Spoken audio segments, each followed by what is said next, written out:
Bridge Narayan Chakbast की नज़्म जो उसने कश्मीर पे लिखी है, बेसिकली वो कश्मीर के ही रहने वाले थे और जब वहाँ से चले गए, खुद तो वहाँ से चले गए लेकिन यादें अभी कश्मीर की ताज़ा थी उनके जहन में, तो उन्होंने कश्मीर पे एक नज़्म लिखी है।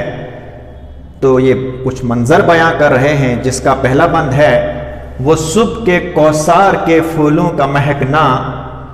अब वहाँ के सुबह के मंज़र के मुतालिक बोला है कि वहाँ के कौसार यानी वहाँ के पहाड़ों के फूल जो हैं, वहाँ के सब्ज़ाज़ारों के फूल जो हैं, उनका वो महकना अभी तक उसको याद है।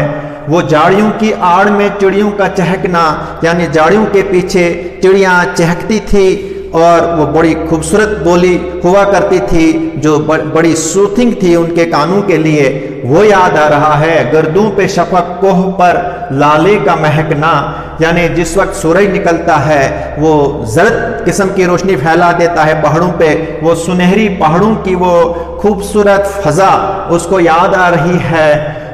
मस्तों की तरह अब्र के टुकड़ों का बहकना, मस्तों की तरह होता है मतलब नशा में जब कोई नशा करने वाला होता है, वो जब नशा करके मस्त होता है, झूम रहा होता है, इसी तरह से ये अब्र के टुकड़ों की बात कर रहा है जो आसमान पे छोटे छोटे टुकड़े होते हैं कि वो भी नशाइयों की तरह झूम रहे होते हैं और बड़ा मंजर, दिलकश मंजर होता है, देखने के लायक होता है। ये सुबह का मंजर बता रहे हैं वो।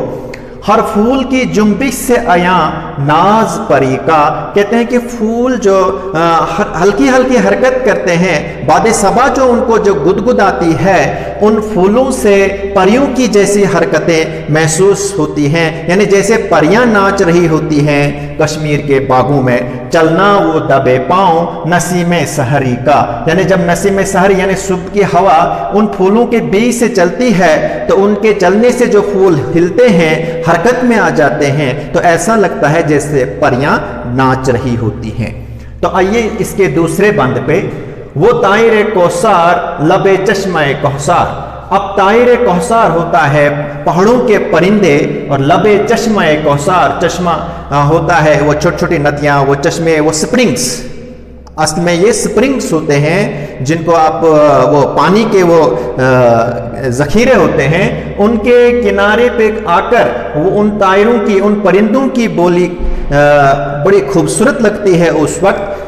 उनकी बात कर रहा है। वो सर्द हवा और कर में अब्र गौहर बार, सुबह के वक्त वो ठंडी ठंडी हल्की हल्की हवा चल रही होती है और सर्द सर्द हवा चल रही होती है और ऊपर से बादल भी होते हैं, लेकिन किस किस्म के?